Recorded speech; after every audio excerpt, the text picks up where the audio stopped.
Before we get started with the class, please join me in invoking the Buddha's name 3 times.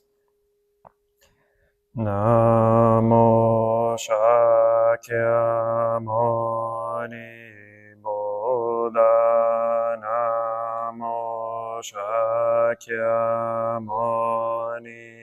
Buddha. Namo Shakyamuni Buddha.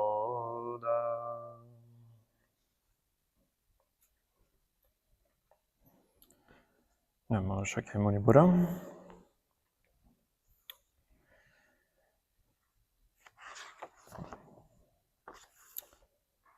This will probably be our second to last sutra class on the Amitabha Sutra that we're covering. So we are pretty much toward the end. We're more than halfway, but the next 15% of the sutra is just referencing various different Buddhas and the different directions, the 4 cardinal directions, and then above and below. So if you have the chant book, it'll be on page 174, is where we left off. And yeah, so the next few pages, again, is just referencing the different directions and all the Buddhas that belong in those different directions of the universe, the cosmos. I won't go through each specific Buddha exactly, because they don't really all have stories. They're just more or less honorable mentions in the Buddhas of those different directions. And so as we read a lot or chant, we'll often see, read, and chant and hear Buddhas and Bodhisattvas in the 3 times in 10 directions, right? So the 3 times is, of course, past, present, future, and 10 directions is the 4 cardinal directions of north, south, east, west, the 4 in-between directions, and above and below. So that makes 10 directions. And so that's really just a way of saying that there are Buddhas and Bodhisattvas everywhere. Regardless of what direction you're looking at, there's going to be a Buddha, right? But I guess saying 10 directions makes it more poetic than just saying, oh, Buddha's everywhere, right? And so the Amitabha, or the short Amitabha Sutra that we're covering, of course, mentions the cardinal directions specifically. So the first section of the direction is in the east. And so again, on page 174, we start out with Shariputra. As I now praise the inconceivable benefit from the merit and virtue of Amitabha, thus in the east are also Akshobhya Buddha, Sumaru Appearance Buddha, Great Sumaru Buddha, Sumaru Light Buddha, Wonderful Sound Buddha, all Buddhas such as these, numberless as Ganges sands, in his own land brings forth the appearance of a vast and long tongue, everywhere covering the 3,000 great thousand worlds, and speaks the sincere and actual words. All you living beings should believe, praise, and hold in reverence the inconceivable merit and virtue of the Sutra of the Mindful One, of whom all Buddhas are protective. So we have a handful of Buddhas here, and of course then we have the southern direction, the western direction, the northern direction, and the worlds below and above are the next few paragraphs. And again, I'm not going to go through every Buddha, but what I do want to touch base on is in the second, sentence, in his own land each brings forth the appearance of a vast and long tongue, everywhere covering the 3,000 great thousand worlds. This vast tongue throws a lot of people off, right? It's not the best translation or the best wording, but what it's actually referencing is, think of the purpose of the tongue, right? or one of the purposes of the tongue is to speak, right? Being able to speak. Without a tongue, we will not be able to speak or make words or have language or communication. And so what it's referencing here in a vast and long tongue, it's not that he's having a big tongue, is that the tongue of the Buddha, or the words, the communication, the language that the Buddhas use is vast and long, right? It's everywhere. It covers the 3,000 great thousand worlds and speaks the sincere and actual words. And so it's just really referencing how much, how the Buddhas are able to preach the Dharma, right? They're able to preach the Dharma far and wide in all directions. Hence their tongue is considered long and vast, meaning that their dharmas will be carried out in all places, in all times, in all directions. And we can even see that till today, right? Buddhism has been around for over 2,600 years, and it's been around because the communication, the language of the Dharma has been passed down throughout history and throughout all these times. And so it's been repeated pretty much, right? And the only way it's being able to be repeated is through verbalism at first, right? Now, of course, we have written language, but back in the Buddha's time, right, there wasn't written language. Well, there was written language, but we didn't use, the Dharma wasn't written down until a few hundred years after the Buddha had passed. And so during his time and during the first few hundred years after his death, everything was passed down verbally, right, through word of mouth, through memorization.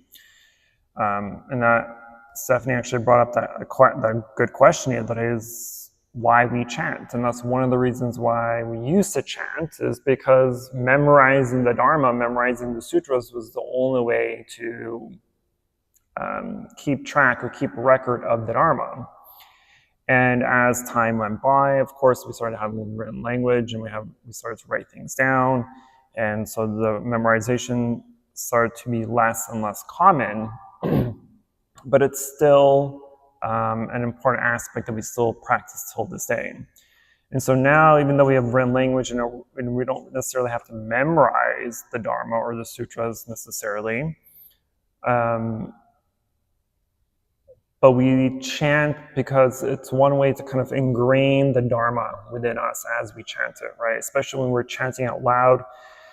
It helps us on a meditation aspect of it, right? Because chanting, at least in our tradition, is a form of meditation. And so when you're chanting out loud and you hear your own voice, or you hear the voice of the Sangha, right? It helps you to focus. It helps you to concentrate on what you're chanting, on what you're reading.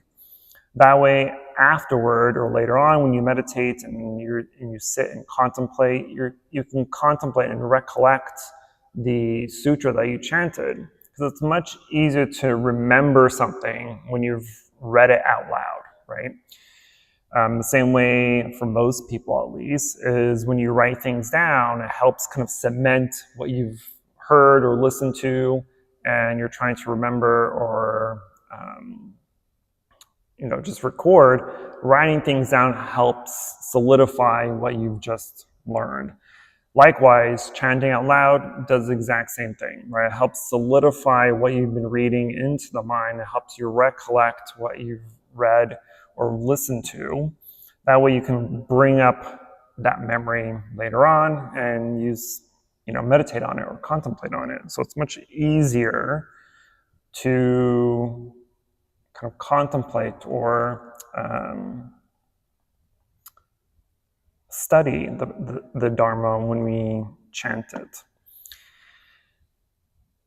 And another reason why we chant, the third reason why we chant, is as we read through the sutra especially, and a lot of other sutras, right? It says when we read, write, and recite, memorize, and kind of pass along the sutras, it helps gain merit or good karma, right?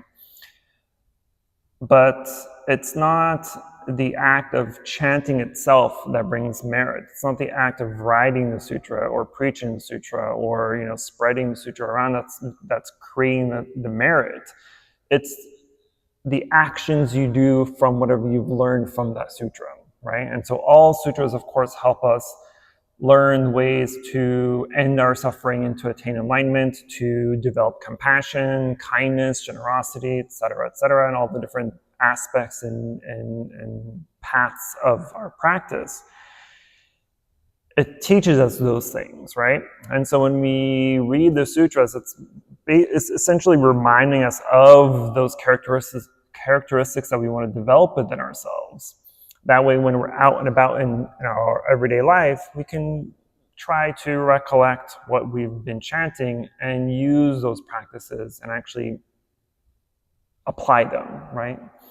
And so the merit gained is by doing those good deeds, by doing those good actions, those right actions, right? The factors of the Eightfold Path, for instance, right? Those are the characteristics that will help develop and create a wholesome life, a virtuous life.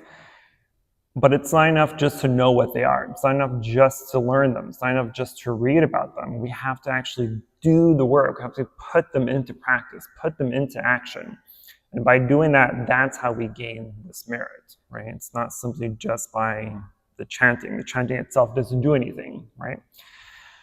Obviously, we can read, wholesome stories or stories of people who are done great things, or even stories about ourselves that we've done great things in the past, but it doesn't make us good people, right? One thing doesn't make us good people. So those are some of the reasons why we chant, and the reference here to this vast and long tongue. Then the next sentence is, all you living beings should believe, praise, and hold in reverence the inconceivable merit and virtue of the Sutra of the Mindful One, of whom all Buddhas are protective.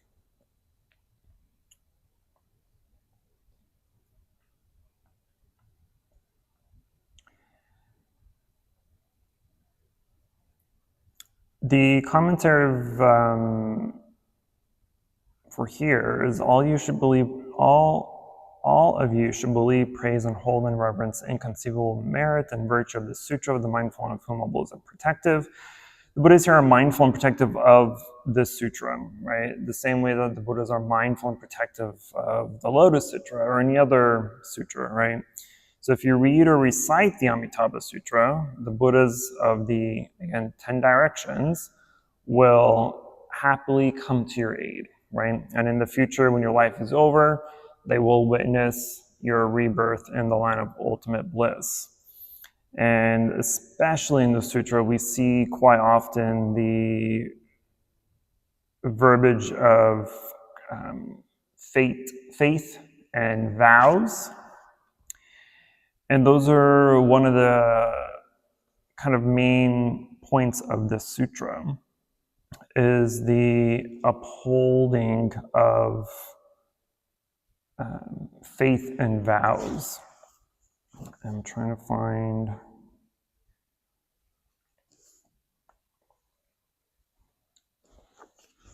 the part that I'm looking for.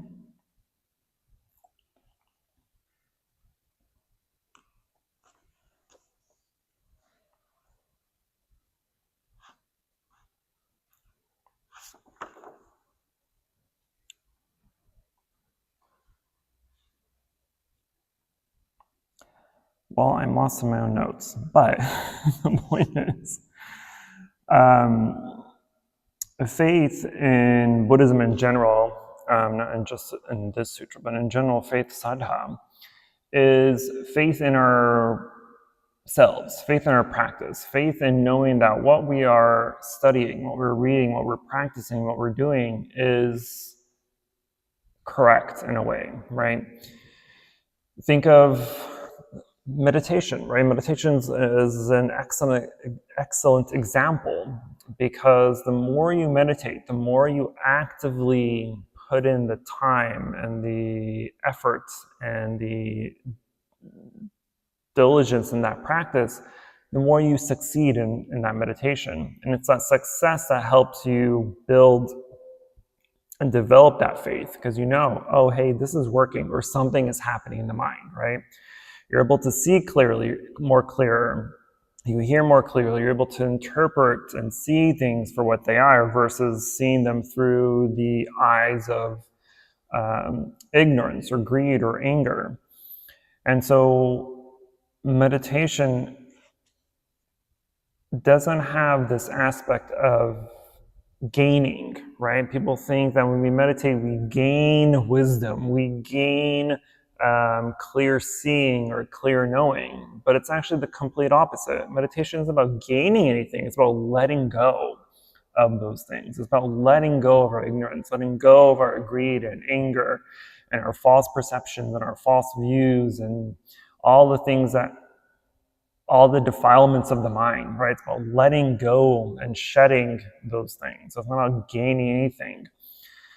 The reason why we think we gain things is because as we shed those defilements and all those hindrances, things become clearer and we think we've obtained something.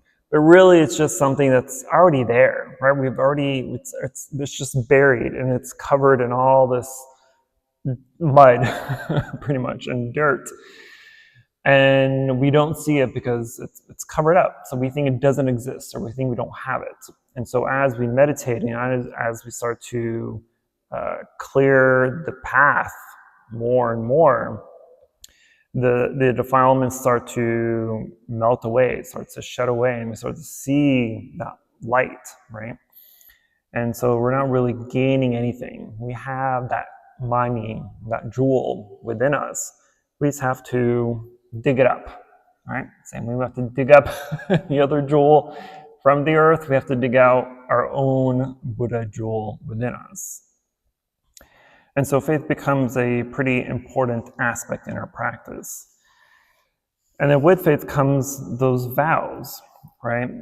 Not only do we have to have faith in our practice and in what we're doing, but we have to have a vow of some sort, right? Or several vows. For those that have taken the 5 precepts, right? Those are the 5 fundamental vows that you use to guide your practice. To abstain from killing, from lying, from stealing, from sexual misconduct, from taking intoxicants. Later on, if someone decides to take the Bodhisattva vows, it's 10 major vows and 48 minor vows. If you decide to become a novice monk or nun, you take additional 10 vows. If you become a full monk or monk or nun, you take 250 or 327 additional vows, right? So these are self-promises, right? Those are exactly what these precepts are, what these vows are. These are promises that you're making to yourself to hold yourself accountable, to discipline yourself in your practice, and to say that I promise to live my life in this way. I promise to live my life in a virtuous, wholesome, conducive way so that I may be able to let go of these defilements, let go of all these things that cause me suffering, and to help attain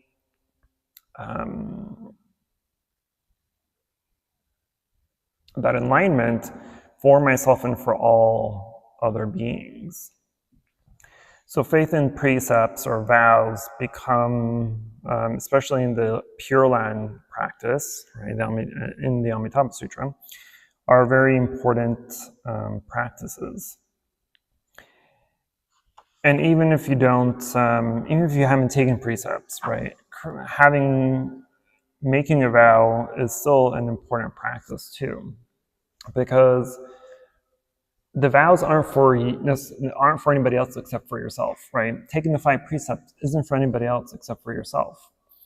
They are, like I said, aspects to keep yourself accountable for your practice, right? By using the Eightfold Path, right? You know the characteristics or what should be practiced and learned through right view, right speech, right action, right intention, right livelihood, concentration, and meditation, right? You know the paths that will create a better life, a happier life. And so, again, just like with our practice, knowing this is one thing, right? Yeah, I know if I just spoke more gently, right, or did more wholesome deeds, or volunteered more, or didn't work at a butchery, or worked in the slave trade or human trafficking, that my life probably would be better, right? We superficially know this, but how many people actually do something about the things that are unwholesome, unhelpful, unbeneficial to yourself and to others in their life, right? How often do we actually do anything besides the acknowledgement of it, right? Most people don't do anything because we're too comfortable in our suffering, right? We're too comfortable with how our suffering has essentially molded our lives, most people's lives, right? Whether it's a crappy job that you're in that you don't like, whether you don't enjoy your spouse anymore, or where you live, or your hobbies even, or anything, right? We keep ourselves in certain situations because we're too comfortable. Like, it's too much work to seek a new job, or to seek someone else to live with or care about, or to find a different hobby, or find new friends, or whatever it may be, right? People are too content, too attached to mediocrity, pretty much, right? And so to escape that requires a lot of effort that most people don't want to put in. And it's that stagnation that holds us back from actually doing anything that truly would be beneficial, right? But don't take that as meaning that you have to do a whole grand life change, right? That's not what I'm saying. You don't have to shave your head and become a monk or nun unless you want to. But it's the little steps, it's the little things that help us move forward, right? Coming to class, for instance, is may seem like a small, insignificant step toward your path, but it is beneficial, I hope, right?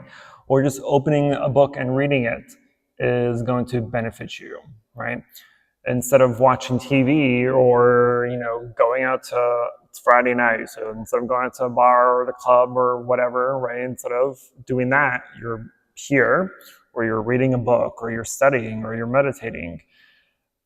Those are the little things that are actually going to make a difference in the long run, right?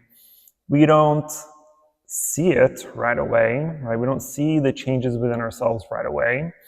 Or you may not even see them ever, actually, right? And I've said it before, we don't necessarily even notice our own aging, right? Like, I just looked in the mirror this morning, I'm like, damn, I have so many gray hairs now, right? Which I don't notice because I'm actually behind. I should have shaved my head by now. But when I shave my head, I typically would shave it before I'm able to notice all my grays, right? So I don't really see my grays until I stare at myself in the mirror, 2 days late from when I'm supposed to shave my head. I'm like, oh damn, I got a whole bunch of gray hairs, right?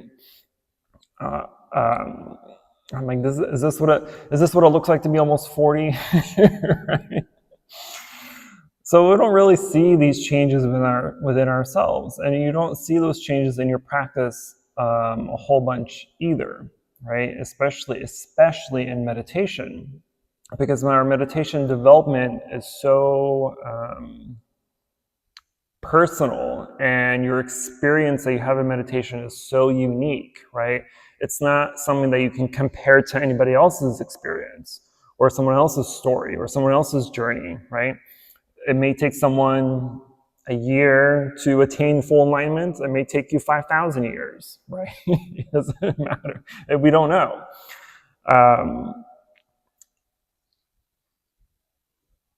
But our progress, right, is not easily seen.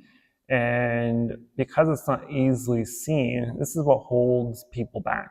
They're wondering, oh, is it working? Is my practice actually developing? Is it actually going anywhere? Is my meditation actually advancing? Is anything actually happening?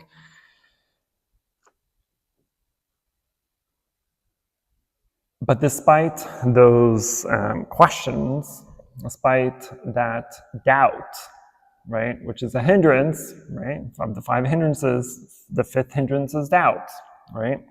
And so it's a doubt in yourself, which is quite dangerous most often, right? Because I know, and I've said it before, it's like, when, especially those that I've interacted with at least enough to know them, every once in a while someone would come up and just question me about questioning themselves, right? I'm like, I don't know if anything's happening. I don't know where I'm at in my practice. I don't know where I'm going, right? I don't know if anything's actually, I don't know if the gears are actually moving, right? And again, because you can't necessarily always tell that change, I'm like, what are you talking about, right? You came into me a year ago, you know, all moody and grumpy or depressed or something, and now you're a happy person, or you know more, right? But where was I going with this? Doubt. Don't doubt your practice. Don't doubt where you're going, as long as you're doing the work, right? And this is why. Oh, this is where I was going with this. This is why we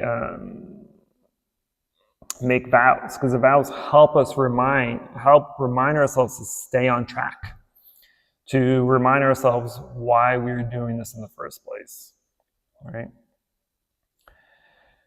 Like one of my personal vows, and I've put it in our chanting actually, is I vow from now until the end of my life and in all future lives until I attain Anuttara Samyak Sambodhi, I would help all sentient beings in all realms of existence attain full enlightenment, right? That's my personal vow that I've added in here for everybody else to share with. But that's a vow that I say several times every single day, because it reminds me why I'm here, right? Why I'm doing this. Because not every day is a good day, right? Just because I'm a monk, I'm not all blissful and happy every single day, all the time, right? I'm still human, so I still suffer, I still get sad, I still get angry, right? But these vows, when they're repeated and they are recited daily, it helps remind you why you're doing what you're doing, why you're on the path that you're on, right? And so the vows become very important, and it's those vows that will help remind yourself and keep, and hopefully allow you to see your own progress, right? Those are one of the benefits of the vows, is to actually help you see that progress.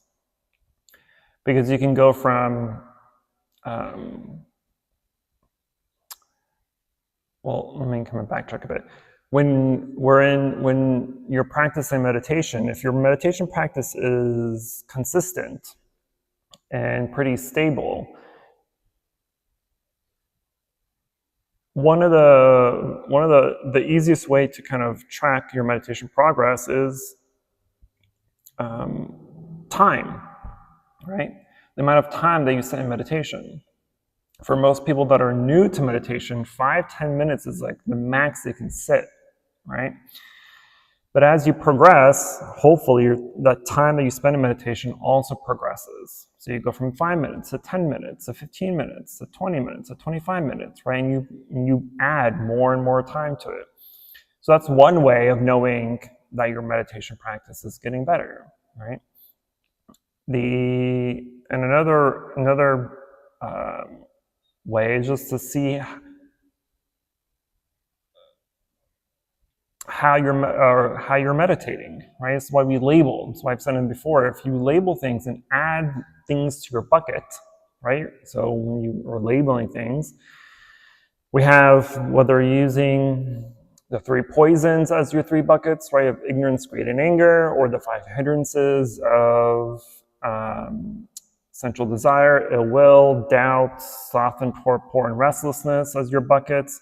When you make labels, you can put it in each of those buckets, right? And so when you first meditate, maybe you have 100 labels in each bucket, but after a year, maybe you only have 5 or 2 or 3 in each bucket, right? And so that's another way of saying, hey, my labels went from 100 to 10, right? Or from 100 to 99, right? One label missing is an extreme accomplishment.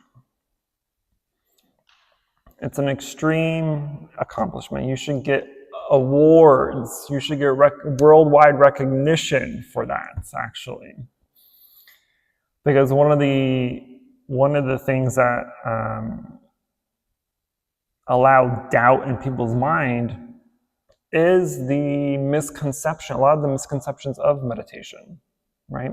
The biggest misconception is that you're supposed to be sitting with your eyes closed and thinking of absolutely nothing, with a clear mind, and you just sit there like a statue.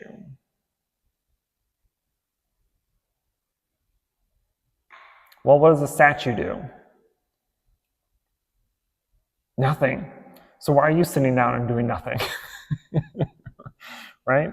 Plus, it's nearly impossible to sit and not think. It's impossible to sit and not have any thoughts arise, right? That's quite literally the function of the mind, of the brain, is to think. So to sit and to avoid or to think that you shouldn't think or can stop your thinking, it's kind of a dumb thinking thought, right? Because it's unlikely, extremely unlikely that would happen. So the point isn't to sit and not to think. The point is to sit and know that you're thinking. As long as you know that you're thinking, you've accomplished exactly what you're supposed to do in meditation. Yeah, it may take you a few seconds, maybe a few minutes, maybe the entire 30-minute session, but you know what? That doesn't matter. Again, you go from 1,000 thoughts to 999 thoughts, that's still an accomplishment. But that's still one way to be able to gauge our training. And who cares how long it takes you? We're Buddhists. We don't believe in one lifetime only, right? So you'll come back another lifetime and just do it again, right? You've got time. Sort of.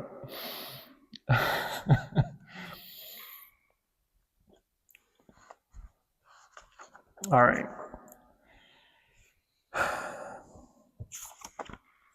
So after all the Buddhas are mentioned,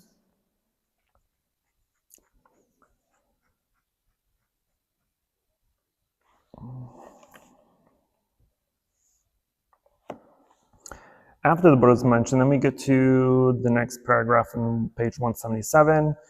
Shariputra, what do you think? Why is it called the Sutra of the Mindful One, of whom all Buddhas are protective? Shariputra, if a good man or good woman hears this sutra and holds to it and hears the names of all these Buddhas, this good man or good woman will be the mindful one of whom all Buddhas are protective and will irreversibly attain to Anuttara Samyak Sambodhi. Therefore, Shariputra, all of you should believe and accept my words and those which all Buddhas speak.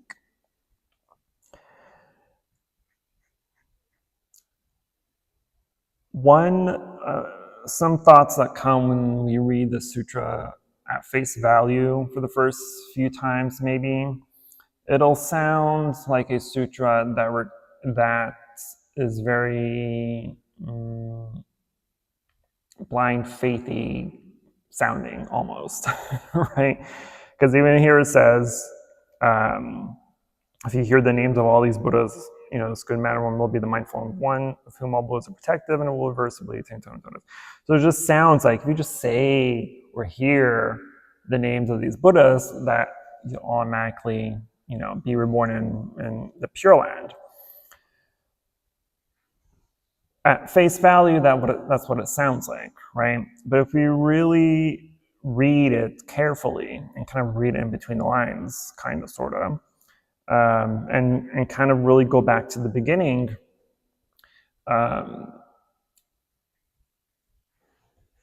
even in the paragraph or two before the Buddha names are mentioned,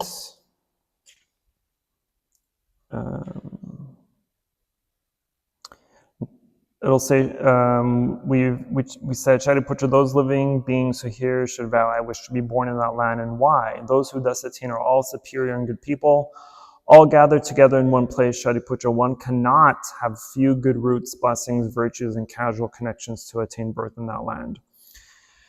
And so even though it's saying, hey, if we recite these Buddha's names and keep them in mind and say or chant or recite just Amitabha's name 1, 2, 3, 4, 5 for 5 days, 6, 7, or 7 days, that will be born in the Pure Land, it sounds like that's all we have to do is recite Amitabha's name. But then here it says that we can't just have good roots, virtues, blessings, and casual connections to obtain birth in that land. Meaning that, yeah, even though by reciting the Buddha's name, right, you have the potentiality to be reborn in Buddha's land, but that in itself isn't enough. And so when we're saying that you have to have good roots, virtues, and blessings, and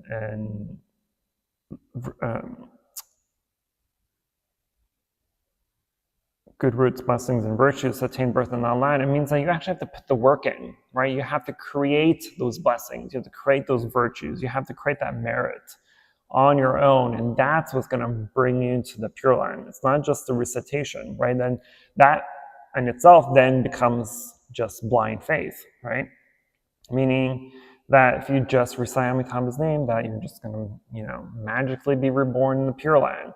So go out, commit murders, and commit crimes all you want, but all you have to do is say Amitabha's name, you're born in the Pure Land. Sound familiar? Kidding. But that's not what the sutra is instructing. The sutra is instructing us actually to actualize the teachings, actually put them into practice. We have to create the virtues. We have to create our own merit and blessings. Because on one side of thinking the Pure Land is this destination that we go to, right? Whether that's how you want to believe it or not, you can keep that to the side. But for me, the Pure Land is really the world that we live in here and now, right? The Pure Land is created in any location, any place that you exist, right? We create heaven on earth, essentially. Because an enlightened mind isn't this godly aspect or view of life. It's simply the absence of seeing duality. It's the absence of seeing right or wrong, black and white, right, beautiful or ugly. It's being able to see the beauty within the chaos of the world, right? That's the enlightened mind. And so if you have that type of mind, that freedom in that mind that is absent of all these dualities, then why would that not be considered Pure Land, right? And so the Pure Land isn't somewhere that we go to. It's something that can be created and can be accomplished here. Yeah, it's difficult. Yeah, we may live in an ugly world, but it doesn't have to be ugly, right? We create the ugliness. We create the beauty. And so it's no different. The next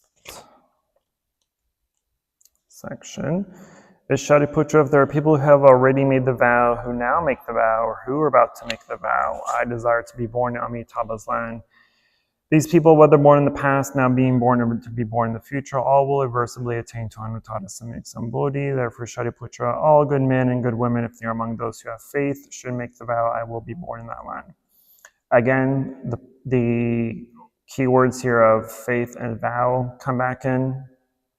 So this is really just referencing to what I spoke about earlier about faith and vows. Next we have Shariputra, just as I now praise the inconceivable merit and virtue of all Buddhas, all those Buddhas equally praise my inconceivable merit and virtue, saying these words, Shakyamuni Buddha can complete extremely rare and difficult deeds. In the Saha land, in the evil time of the 5 impurities, in the midst of the Kalpa impurity, the view impurity, the affliction impurity, the living being's impurity, and the life impurity, he can attain Anuttara Samyak Sambodhi. And for the sake of living beings, speak this Dharma, which in the whole world is hard to believe.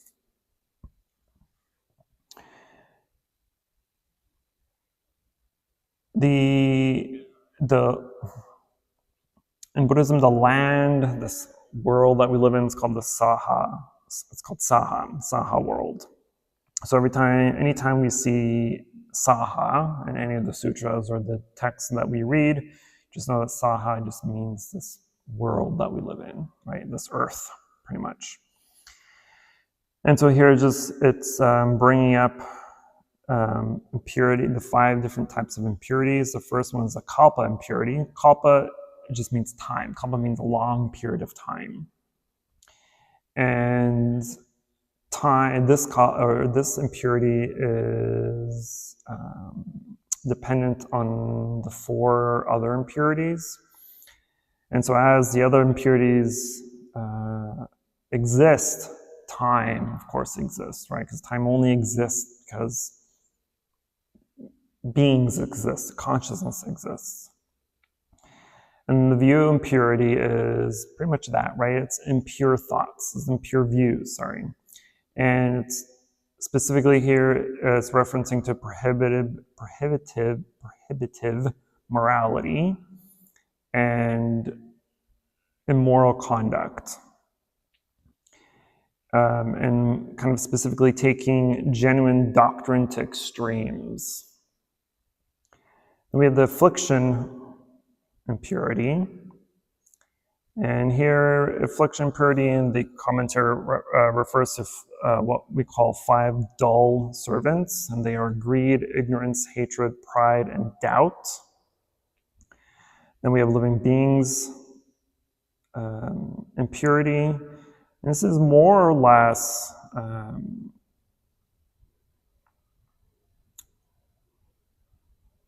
referencing karma, or good deeds and bad deeds. And it's this karma, right, that navigates our life and navigates the rebirth process. Good karma, do good deeds, create good karma, and you have a good rebirth. If you do bad deeds and create bad karma, you have a bad rebirth. And the last is the life impurity. And this is the kind of accumulation of everything else. And for the most part, references the 12 links of dependent origination. 12 links of dependent origination are these links that are the reason why we exist in the first place. Right? It has to do with, the very first one is ignorance. Then we have other things like body and contact, form,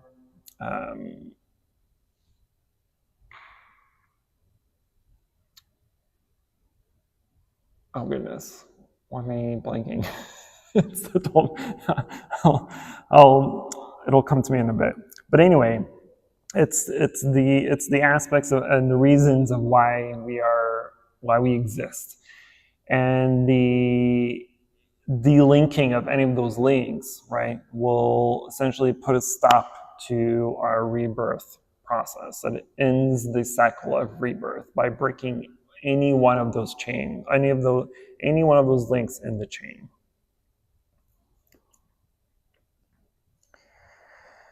Next paragraph is Shariputra, you should know that I, in the evil time of the 5 impurities, practice these difficult deeds, attain Anuttara Samyak Sambodhi, and for all the world speak this Dharma, difficult to believe, extremely difficult. This is a kind of a hidden reminder that the Buddha himself is a human being. And even living in this world that has these 5 impurities, he was able to attain enlightenment and become a Buddha. And so it's kind of a reminder to us that you too live in this world with the 5 impurities, and you too are able and capable of eradicating them and attaining Buddhahood as well, right? Anuttara Samyak Sambodhi, which means full right enlightenment. And then he ends the sutra with, after the Buddha spoke this sutra, Shariputra and all the bhikshus, all the gods, men, and asuras, and others from all the worlds, hearing what the Buddha had said, joyously welcomed, faithfully accepted, bowed, and withdrew. And so this is, you'll see a similar ending to pretty much every sutra, right? So the very beginning of the sutra, we see the reference to the location and who's there, and the names of several different arhats or bodhisattvas. And in the end of sutras, it pretty much just reminds us of who was there, who listened, and what they did, pretty much.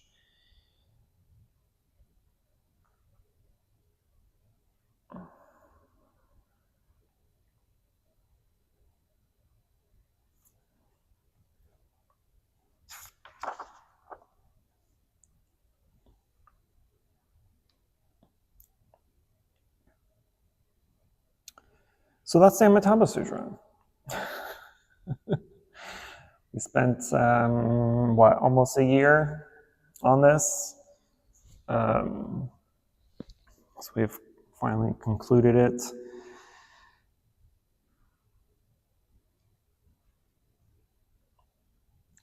And so hopefully as you've followed along and studied along, just you'll recollect that the Amitabha Sutra has taught us many different teachings within this one small sutra. I think it's a small sutra. Because it reminds us indirectly, it doesn't really mention this directly, but indirectly, it reminds us of the 4 Noble Truths, of the 12 links of independent origination, the 6 perfections, and about the importance of meditation. And if we're able to follow these practices, then we will be able to see reality for what it is, right? And be able to see this reality as a Pure Land. Because if you don't want to wait until death to see the Pure Land, well, you can see the Pure Land right now. But like I've always emphasized during services, is what are you going to do about it? Right? What are you going to do about getting to the Pure Land?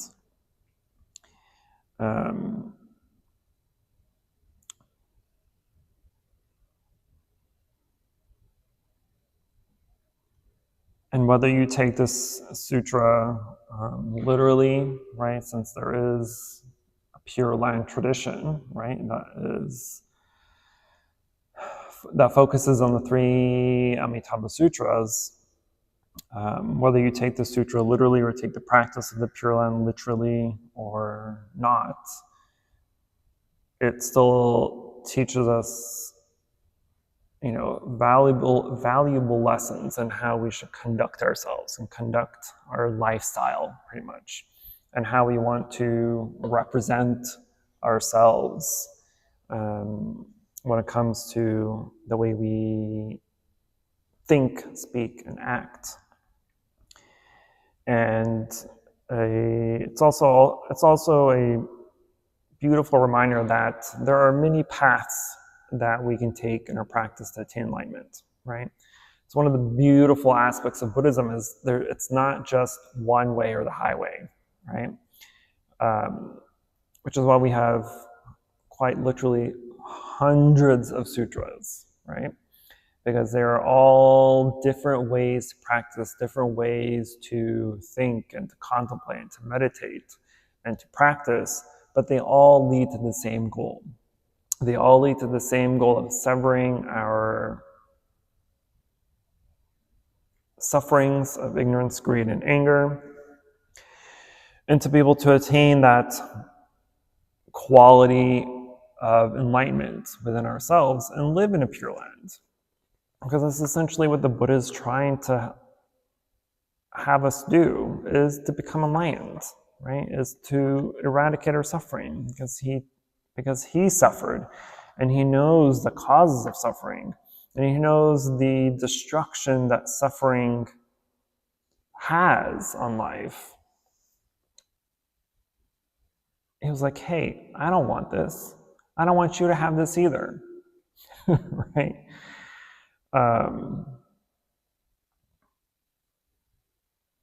So anyway, I found the 12 links. 12 links: ignorance, consciousness, the 6 senses. Sorry, I'm going to go in order.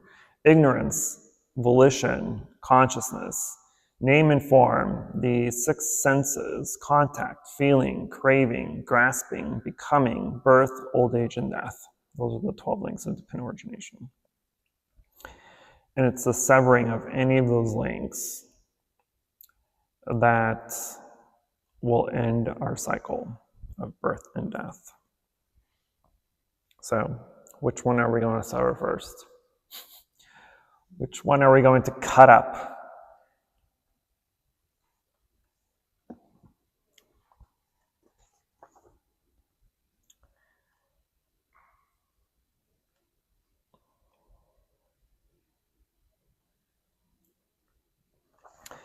The other,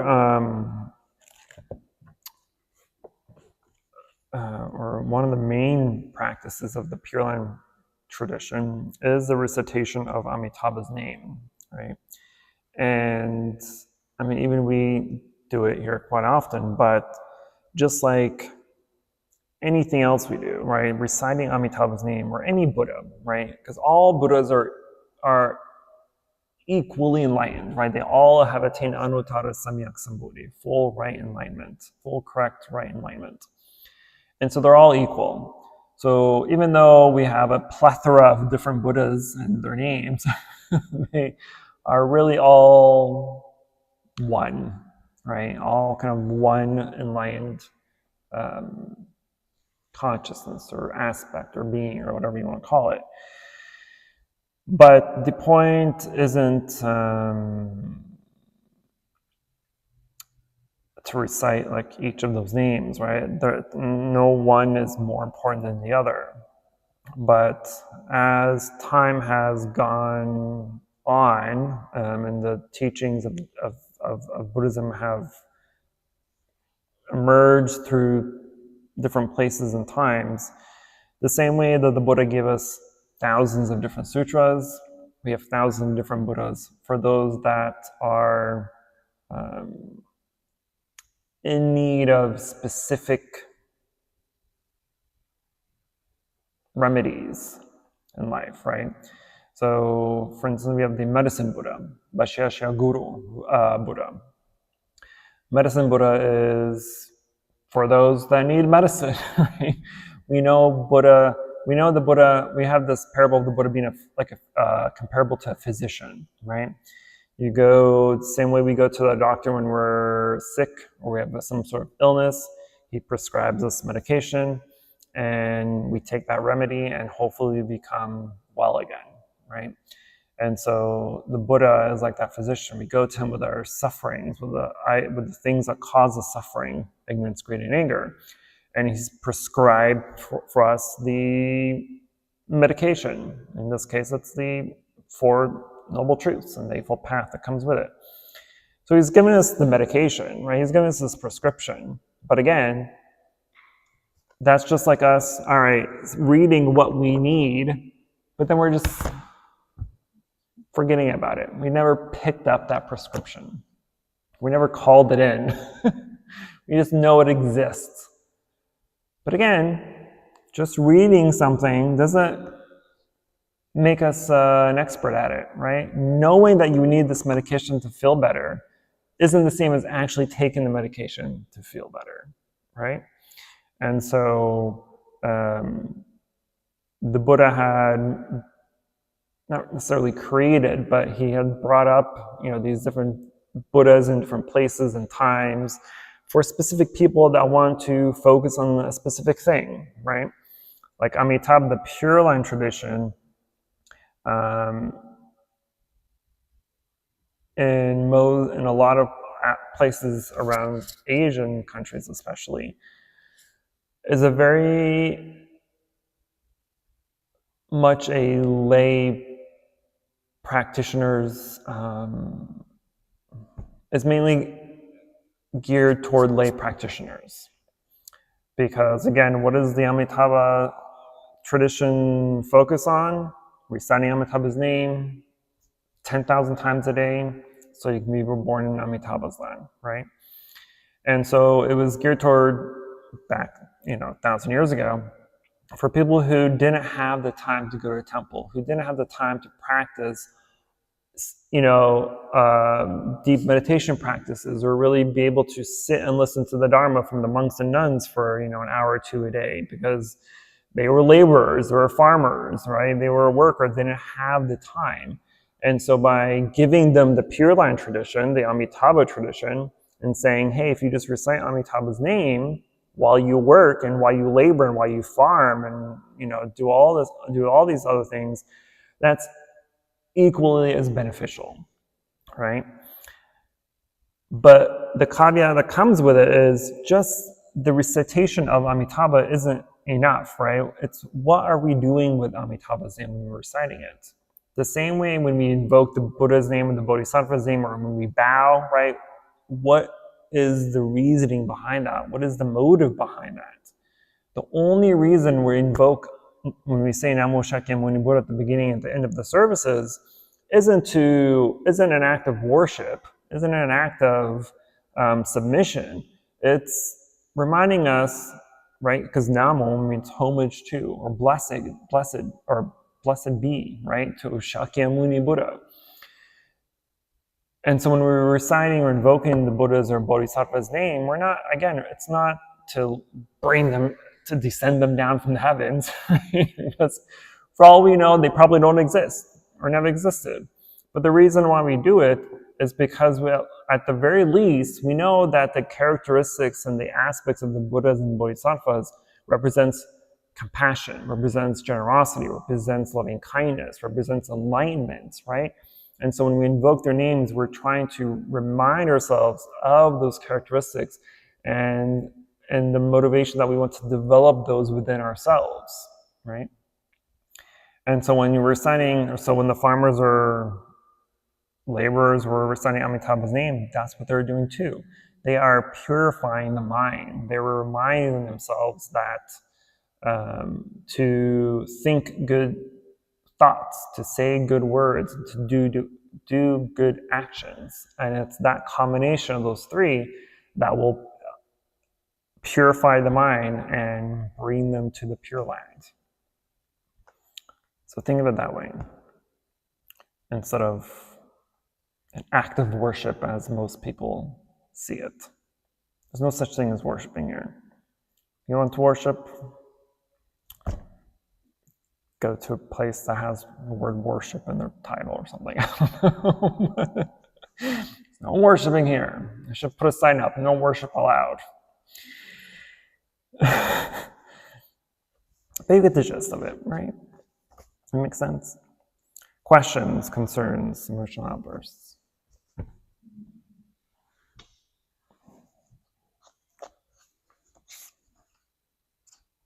Did I understand it right? That this is the Amitabha is like taking a long vow? Mm-hmm. Yes. Amitabha Sutra is like taking a long vow. A long, beautiful vow. The Amitabha Sutra is quite a beautiful sutra. It's one of my favorites. It's short and sweet. It's easy to memorize. Because there's three main Amitabha Sutras. There's the longer Sukhavati Sutra, or the longer Amitabha Sutra, the shorter Sukhavati Sutra, which is this sutra, and the concentration on Amitabha Buddha Sutra, which is a meditative sutra for the most part, because it gives us exercises on how to visualize Amitabha's Pure Land specifically. So it's quite literally almost like a guided meditation, which is also a very beautiful sutra. It's definitely longer than this one, but I would highly recommend at least reading the first part of it, because that's where the visualization exercises are. And I believe it's only, I'm a terrible monk. I think it's 13 visualizations, 16, 19, 20 something. Can't remember. I'm so sorry. It's been a minute since I read that sutra, but it's still a beautiful sutra. That and the longer sutra. The longer sutra almost reads like the shorter one, but there's more details to it. But it's almost exactly the same as the shorter one. But the visualization one is a really beautiful one to read, because it gives pretty detailed visualization practices that we can use in meditation. And it helps literally build this entire world in your mind. It really starts from like telling you to imagine or visualize the water as the color of lapis, and it guides you to visualize the lotuses being grown, and visualizing the steps that walk out of this pool and into these buildings and pavilions. Like it literally makes you visualize something that's at a needle point into this entire world, right? To me, it's a beautiful practice. So totally recommended to at least read it once. But yeah, any other questions?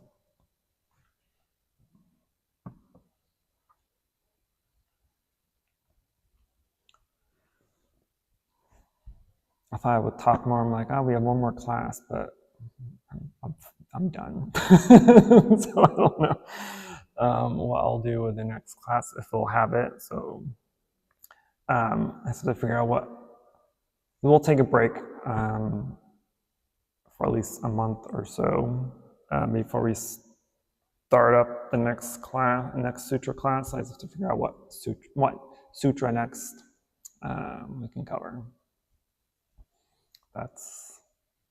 So where's the sutra? The one you were recommending we can just Google it. Google the Concentration Amitabha Buddha Sutra.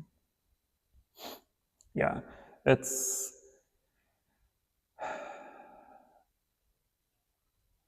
Or if you search the 3 Pure Land Sutras, that's usually this trinity of these 3 sutras. They're usually grouped together anyway when you look any of them up, but they're called the 3 Pure Land Sutras. And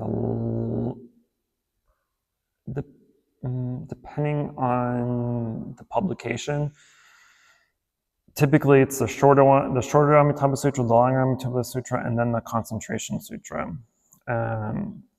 But I've also seen it backwards, where it's the concentration first, and then the small and the longer sutra.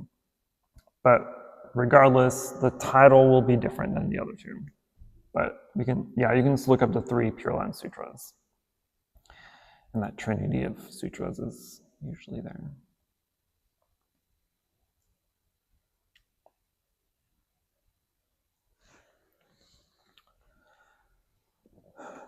Anything else?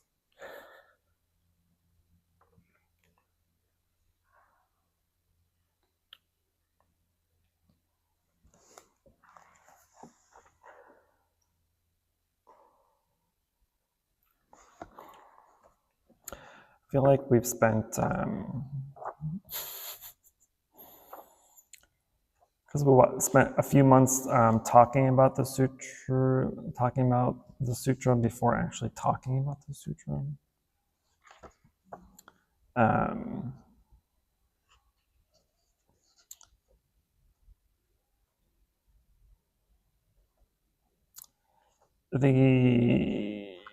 A lot of sutras do this, but especially the sutra is very repetitive in its teachings, which is why I feel like the discussion of the body of the sutra was much shorter than talking about sutras as a whole. This is a pretty repetitive sutra. But like many sutras, there's a lot of repetition in them.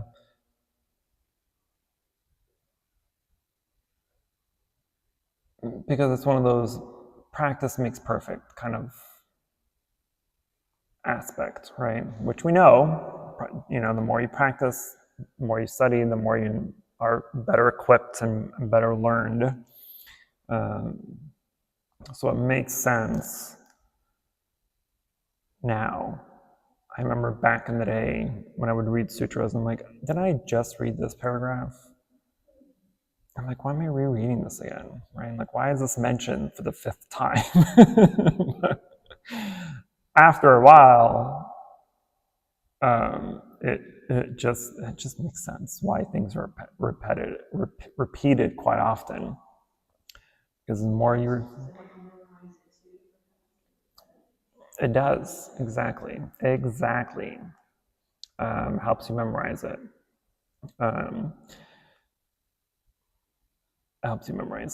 Because there's a lot of, because in the Buddhist canon, right, there are 5 categories of sutras. There's the short sutras, the short sutras, the middle sutras, the long sutras, the numbered sutras, and the connected sutras. And the short sutras are literally that, short sutras. Some of them are literally just paragraphs long, right? They're super short, but they're easily memorized. The middle sutras are middle length, right? To me, the Amitabha Sutra would be considered a middle length sutra, which is also easily memorized. Well, recited it almost every day for the past 15 years, so of course it's easy to memorize, or at least I've memorized it.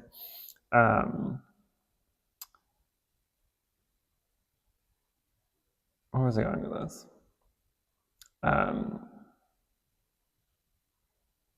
Memorizing the sutra becomes slightly beneficial, because just like the other Amitabha Sutra, where it helps you visualize Amitabha land, since at the very beginning of the sutra does also include some of that description of the Pure Land, if you've memorized the sutra, or even if you haven't memorized the sutra, right? Because when we read sutras, or when we chant, the whole point is to focus and concentrate on what you're reading, right? So it doesn't allow you, when you're speaking out loud, you're less likely to become distracted or to multitask, right, mentally. And so when we memorize a sutra and we recite it, it helps us do 2 things at one time, right? It does help us contemplate or visualize the sutra and recite it at the same time. But there comes a danger to memorization, because then you end up sometimes maybe becoming lazy, or becomes just habits, right? You can be reciting something out of memory and not really paying attention, right? I unfortunately do that a lot when I'm chanting, right? Especially for something that I do every single day, it's difficult sometimes to stay on point. But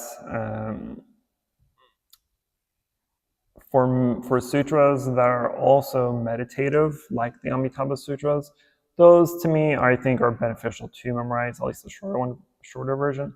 because at least then you have something to actually visualize, and it's not just words, right? For instance, like the compassion mantra that we chant, right? I chant it at least 3 times a day. For the morning service, in the afternoon, if we have time for the afternoon, and in the evening. And since it's in Sanskrit, it doesn't have any real meaning, right? So it's not anything that I can visualize. And so there's oftentimes, especially when I'm just low on energy, I'm just reciting it and I'm doing like 3 other things at the same time. And then sometimes I'll catch myself, I'm like, wait a minute, what am I doing, right? I'm not focusing here.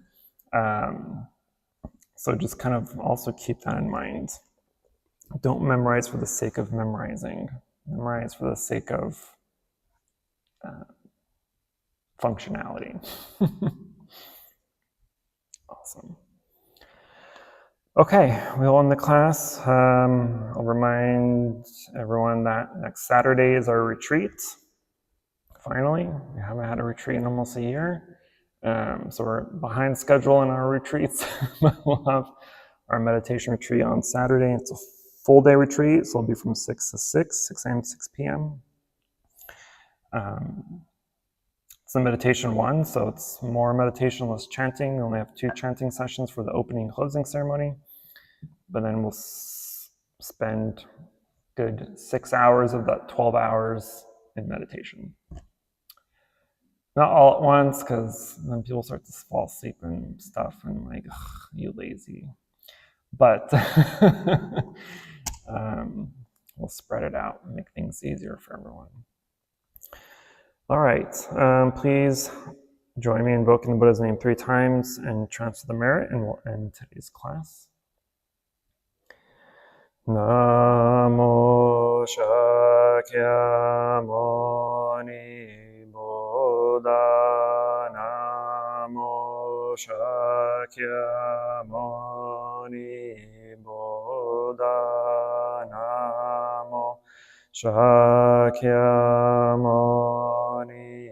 Buddha. For any positive karmic action we've accumulated here today, we wish to transfer the merit to all sentient beings and wish them full alignment. Namo Shakyamuni Buddha.